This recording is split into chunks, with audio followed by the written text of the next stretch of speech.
Здравствуйте. Вечерний эфир на ТНВ продолжает программа «Вызов 112». В студии Матвей Aprosин. О самых резонансных происшествиях этого дня в ближайшие 10 минут.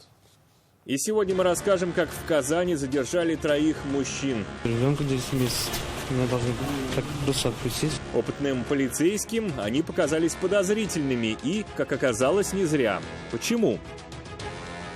Расскажем, как ревнивая женщина вонзила нож в бедро своего бывшего. Скорая сказала о том, что завтра уже от кровотечения он бы умер уже. Кому предназначался удар и почему пострадавший улыбался. Покажем результаты тарана ограждения остановки 18-летним водителем БМВ. Все это не только прямо сейчас.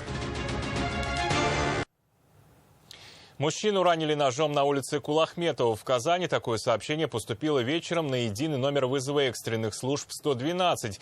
Первыми на место прибыли медики. Они оказали помощь пострадавшему. Сообщение тут же передали стражам порядка. Оказалось, что на него напала бывшая возлюбленная. Как дальше разворачивалась история, расскажет Нафиса Минязова. Мне позвонили и сказали, что он в крови. Это сожительница пострадавшего. Она рассказала, что возлюбленный позвонил ей поздно вечером и сообщил, на него набросились ножом, и он стоит у подъезда весь в крови. Перепуганная женщина выбежала на улицу и вызвала скорую помощь. Он же кровью не будет истекать, тем более скорая сказала о том, что завтра бы от кровотечения он бы умер уже. Удар пришелся в область бедра. Медики сообщили им, что ранение глубокое. Рану обработали, от госпитализации мужчина отказался. Более того, был весьма в приподнятом настроении. Изначально он пытался запутать съемочную группу. С вами все хорошо? Вообще все адекватно. Стоял, мент открывал. Вкусно стало. Позвонил подруге, она вызвала скорую. А скорую почему вызвали? Мент не туда засунул. Потом выяснилось, нападавшей оказалась женщина. Якобы мужчина раньше с ней встречался. Остается только предположить, что, скорее всего, ревность не давала ей покоя, поэтому стала стучаться к ним в двери. Если так посудить, то она хотела на меня напасть. Чуть позже свою версию случившегося озвучил сам пострадавший. Он рассказал, что его бывшая буквально вынудила его выйти к нему на улицу. Она мне звонит и говорит: спустись, мальчишки приехали. Я спускаюсь, открываю дверь, случайно дверь толкаю, ножом в ногу пыряет и убегает. После нападения женщина скрылась, оставив после себя следы. Она выбросила орудие преступления там же, у подъезда. Я сейчас оставил, я его от пачки в Суруде домой поднял на 7-й этаж, на 8-й. И там выкинул, потом в пакете отдал сотрудникам. Нападавшую сейчас разыскивают правоохранители. Вероятнее всего, будет возбуждено уголовное дело. Нафиса Минязова, Анвар Шарифуллин, вызов 112. Белый БМВ под управлением 18-летнего водителя протаранил забор у трамвайной остановки на проспекте Ямашева в Казани. Отечественное ограждение пострадало, но при этом нанесло баварскому автомобилю более ощутимые повреждения. Водителя от травм уберегли сработавшие подушки и пристегнутый ремень безопасности. Согласно официальной информации, причиной наезда на препятствие стало несоблюдение водителем бокового интервала. 3 молодых людей задержали в Казани на улице Новодавлекеевского поздно вечером. Hyundai Solaris остановили автоинспекторы, водители, пассажиры вызывали подозрения.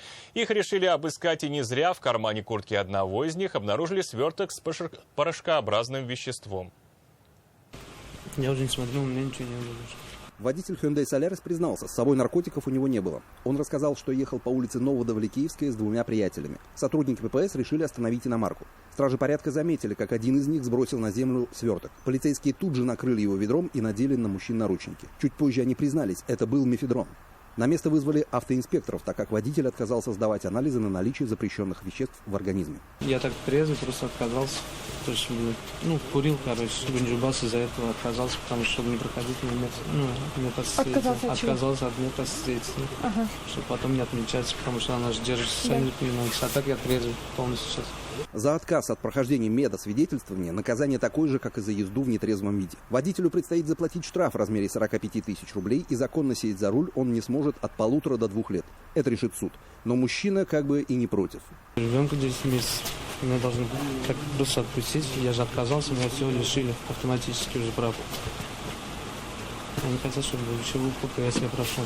Это освидетельствование. Для выяснения обстоятельств задержанных доставили в отдел полиции. Экспертиза показала, что изъятым веществом является наркотик мефедрон весом 0,11 грамма. Пассажира Соляриса привлекли к административной ответственности. Фарид Хайруллин, Нафиса Минязова, Анвар Шарифуллин, вызов 112. Газовый баллон якобы взорвался на улице Энергетиков в Казани. Такое сообщение поступило на единый номер вызова 112. На место тут же стянулись экстренные службы, однако вызов оказался ложным. Правоохранители сейчас устанавливают личность звонившего. За это предусмотрено наказание.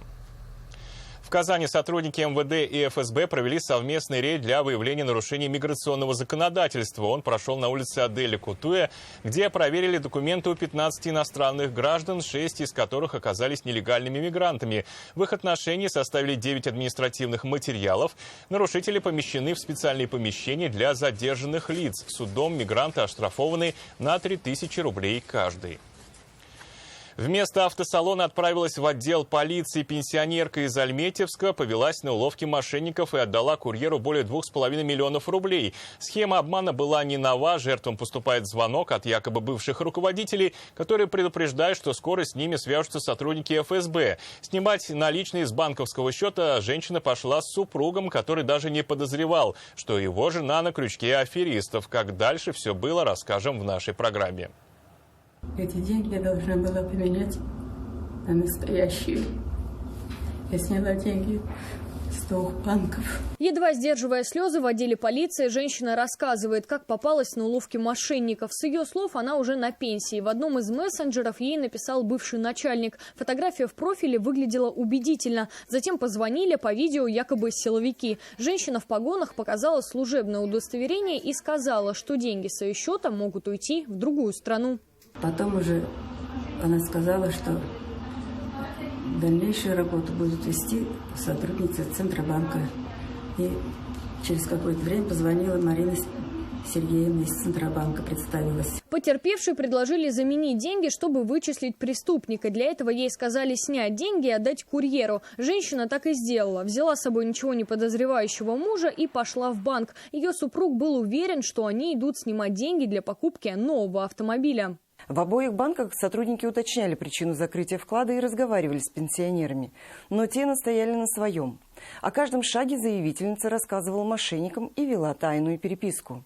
Узнав, что у пенсионерки на руках имеется более 2,5 миллионов рублей, аферисты попросили ее отдать эти деньги курьеру. Они вместе с аферистами придумали кодовое слово. Курьер забрал деньги, затем пенсионерке прислали фальшивый документ о передаче денег. На следующий день ей сказали подойти в офис банка и забрать средства. Но по тому адресу банка не было. Тогда потерпевшая набрала номер звонивших сотрудников, однако абонент был недоступен, а переписка удалена. Пенсионеры отправились в отдел полиции. По данному факту решается вопрос о возбуждении уголовного дела. Алена Струминская, Нафиса Минязова, вызов 112. И это все, о чем сегодня мы успели вам рассказать. Обо всех происшествиях вы можете сообщать нам по телефону 570 50 50. В студии был Матвей Опросин. До встречи и не бросайте вызов судьбе, вдруг она его примет.